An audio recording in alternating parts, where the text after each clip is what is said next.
Good evening, guys. My name is Stuart Goodwin from Marshall Music, and in tonight's episode, I have bassist extraordinaire Carlow Jooste with us.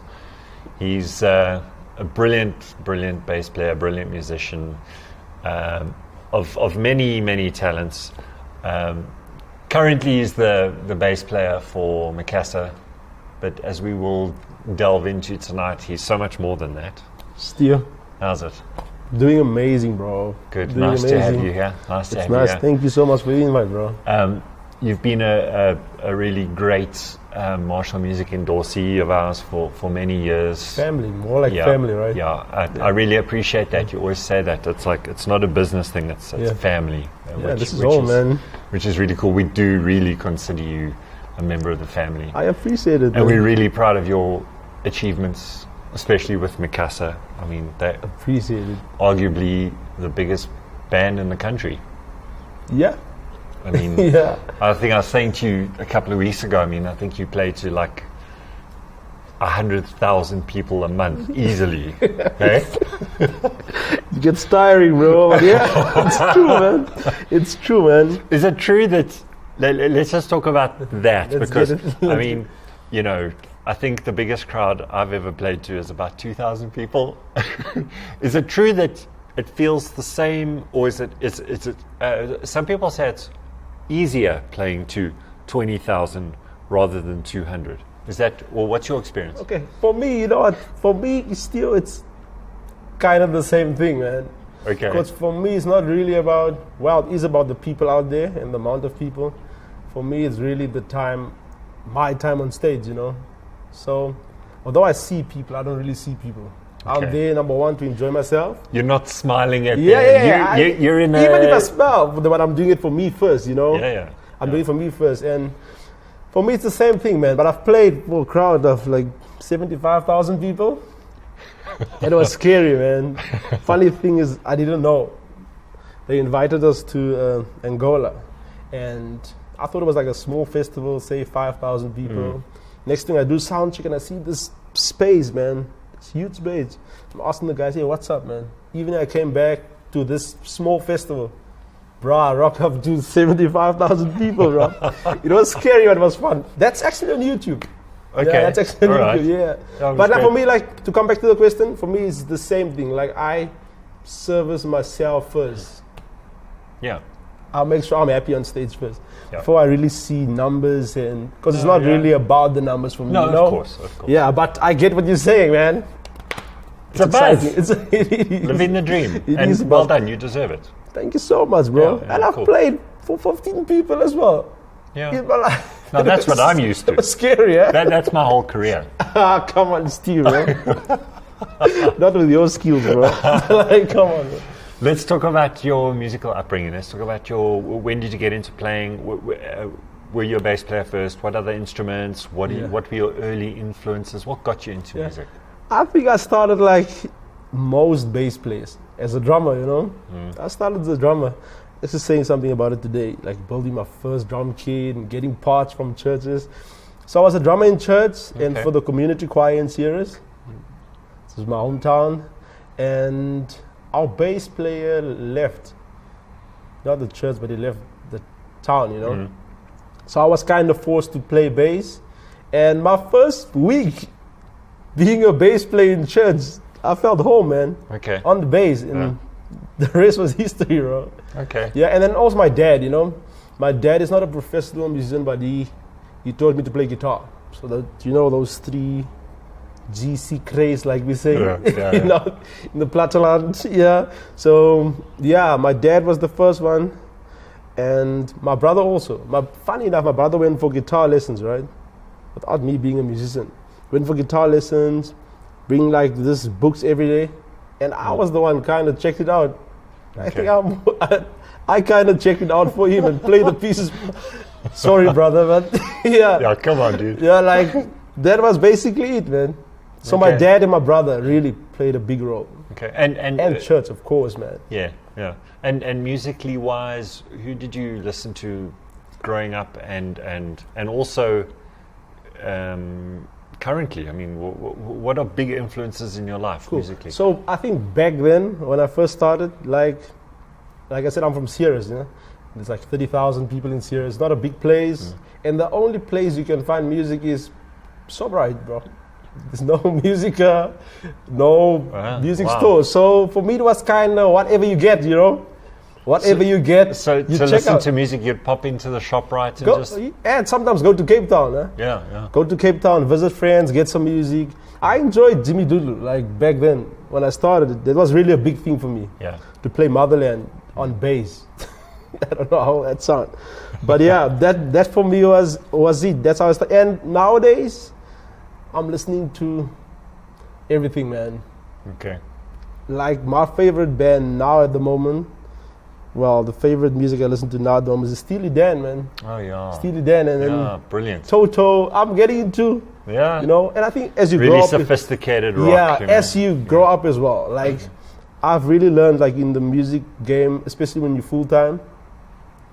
The best advice I can probably give is to listen to everything. Yeah. Not to put yourself in a bracket, especially when you're a session musician and playing with a lot of people, you know. So have you got a live in America, Steely Dan? It's their live album. Yeah, I do, bro. What's his player's name? Tom Barney. Bro, dude, those that guy. That's probably the bass line on Reeling in the Years on that live album. My favorite one is, what is the one now? I'll tell you the song, it will come. I'll tell you the song. I really enjoy it. I really enjoy it. Steely Dan. Yeah. But especially for me, their live stuff, because it's just... I like them, and it's like just for the fact that I didn't grow up with that music. For me, it's cool to like get into other stuff and other bass players, you know. Yeah. And any other rock sort of fusion-y stuff? Any jazz stuff? Oh yeah. Polyphia, I really enjoy them as well. That's cool. Yeah. I actually got it here at Marshall Music. Okay. Like the guys introduced me here into Polyphia, and I enjoy it.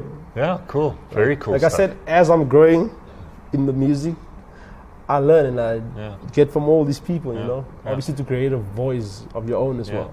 Yeah. Talking of growing, now you've just got a really lovely Fender bass endorsement from Fender South Africa. Man. How awesome is that?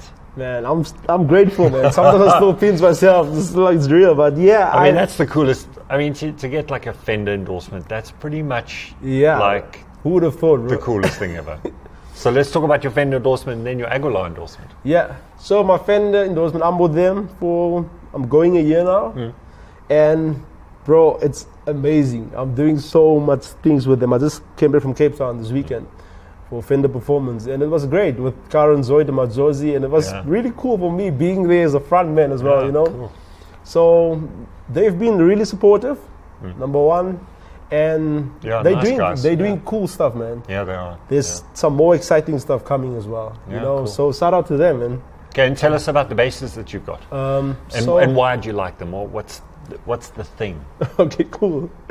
So I'm playing American Professional 5-string, the new one, new generation ones, and then I'm also playing a Squire vintage modified, which is I like. I play that bass as much as I play my professional bass, you know. So I think it's a really good bass for price range. Great quality. So do you play the American one for gigs over 5,000 people? Bro. And the Squire for gigs under 5,000? Nah, so the American I play for between 100 and 1,000, and then the Squire is the real bad boy. That's the one I played for the 45,000 and 75,000 people. Funny enough, back then, coming back to Fender, man, I was talking about that 75,000 people now, and that I was actually playing a Fender there. Okay. Back in the days. So for me, like, being with Fender now is like, I'm home, man. Yeah. It's not new. Like you said. Yeah, so, I mean, like, you've tried everything and you've come back to Fender. And that's the nice thing. And I can say this, I've played a lot of amazing basses, man. But then coming back to Fender was like home. And I think it's just fair, like, for you also to try out other stuff. No, of course. Like, how can you say you know it if you didn't play it? Yeah, no, of course. You know? Now I can proudly wave the Fender flag, man. Yeah. And say, this is what's up, you know? Cool. That's what's up. Is your Squire also a 5-string? 4-string. 4-string. I think I'm moving into 4-string, yeah? Thank you. I really enjoy playing 4-string. Yeah, if you can't do it on 4, you can't do it on 7-string. On 12-string, bro. Yeah, I've played some amazing basses, man. Like, just to touch on it, I've played some Lakelands as well. Yeah. Warwick as well. I really enjoy the Warwick. Yeah, well, you were Warwick endorsee. Yeah, I really enjoyed that bass, man. But for me, like I said, it was a journey, you know, moving forward and moving on. And for me, it was basically coming back home, man. I've checked all these basses. I have like some American custom basses as well in my collection, but then... And what is it about Fender that does it for you? Number one, I think it's the most versatile bass. We're talking about the jazz. Yeah, I'm talking about the jazz. Like even the P as well. I'm in the process of getting a P as well. Okay. I think it's the most versatile bass, like especially for what I'm doing. I'm playing Mi Casa, which is house. I'm doing some gospel stuff. I'm involved in church as well. Like your Yield song, Planet Shakers Vibe. It works for that. For jazz, it works. For the Afro stuff, it works. So it's just, it's like my I-20, man. My I-20 is like, that's my everyday car, you know. That's my everyday, it's my workhorse. It just works. I can pick it up and go in and just do it, you know. Yeah. And then let's talk about Aguilar. Got some Aguilar man. behind here. You've got a whole bunch of that stuff. What is it about Aguilar that does it for you? Okay, cool. It's the truth, bro. Like, if I must put it in one word, it's the truth. What Aguilar is, if you play an amazing bass, you will sound amazing. It's the truth. It won't lie to you. If you play a crap bass, sorry guys, you're gonna sound crap. So that's what I like in the amp, and that's so revealing. And that's it. For me, I like more guitar sound than amp sound when I'm on stage, you know. I just want the amp that gives me power and clean bass sound. Just flat. Just amplify the pickups. You know? So that's what I want, and that's what I have in Aguilar, man. I can say that I can go anywhere, and I'm playing a Tone MR500, bro, which I love. I go, even in Cape Town this weekend, I travel with that thing everywhere, man. And like I said, like, it's the truth, man. It's really the truth. The guy that introduced me to Aguilar, bro, this is funny. I remember that it was a weekend, and I was playing in Zambia, opening for Clue. Okay. Dude, and I saw his bass player, Al Turner, which I'm friends with now. Okay, bro, this guy played an Aguilar bass amp, and I couldn't believe it. So the Monday we came back, dude, dropped my wife at work, and I came straight to Marshall Music, bro. Came to Dana, I'm like, listen, I don't know what the name is, Aguilar, but that's what I want, you know? That's what I want. And he was like, I think I can help you.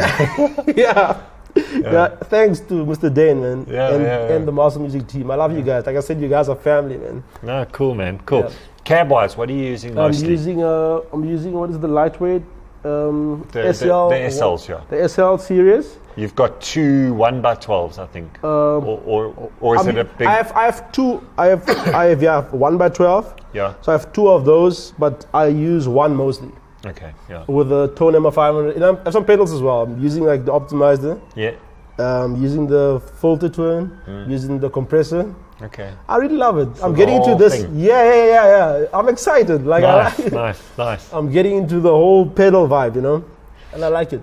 Now, let's talk about your aside from Mi Casa, which is obviously amazing. Yeah, and man, I love you guys. But if you guys are watching this now, I love you guys, man.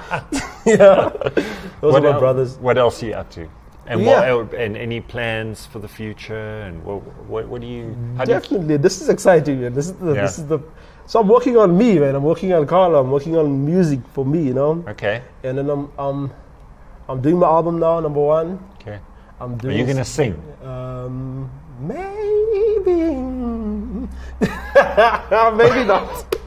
Nah, I'm not gonna sing. Steve. You're not gonna sing. Nah, but I might get a talk box, bro, for bass, and then do it that way. Cool. You know, I can use my bass to talk with my words, you know. Yeah. Okay. We'll see, but I'm excited about that. So that's I'm working on my album. I'm working on music. Can we expect your album out this year? This year, definitely. I'm dropping a single in the next 2 months. Cool. Yeah, I'm excited about that. Okay. And I'm excited working with other people as well, man. Like for 7 years, 8 years, I feel like 90% of my time went to my brothers, Mi Casa, you know. And this year, I really wanted to focus on working with more other people, you know, like to get, like for me, and this is the nice thing about it, about working with Mi Casa. I'm playing with a DJ, right? And I have this craving when I'm on stage playing with the drummer, man, you know? Yeah. So this year was really that year when I'm like, let me do other music, play with the drummer a bit. I was basically the drummer. I am the drummer and the bass player in Mi Casa. Yeah. I'm keeping rhythm and keeping it all together, you know? Yeah. So yeah, I'm doing a lot of exciting stuff. Okay, cool. We'll put some links in the description below for all of Carlow's social media stuff. Oh yeah, man. Facebook stuff. Are you on Instagram? Oh yeah, Carlow. So you can follow all of that stuff in the links in the description below to follow his career and check out the single coming out soon. Oh yeah. Now, advice for youngsters. Advice for youngsters playing bass or any instrument and wanting to get into the session scene like you have. What can you tell them? Okay, number one, don't let music change you as a person, man. Like for me, music is what I do, and it's not who I am, man. I grew up in Ceres, like I said, very simple life, and playing for no one, playing with no one famous, and coming to Joburg was a really big challenge because, like, and especially for me, I was alone. Like, for me, I was just trying to be myself and stay true to who I am and your principles. So, one day when you're famous, a lot of you are going to be famous, man. But stay the same. I hope so. Yeah, I know. The new generation, bro. Don't play with them, bro. Yeah, so advice for you guys, like, be yourself and stay true to yourself.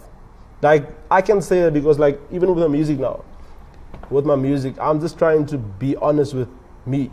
You know, if you get what I'm saying, like, music-wise, be honest to what I like. Musically and humanly. And this is funny enough. Like, I can give this advice.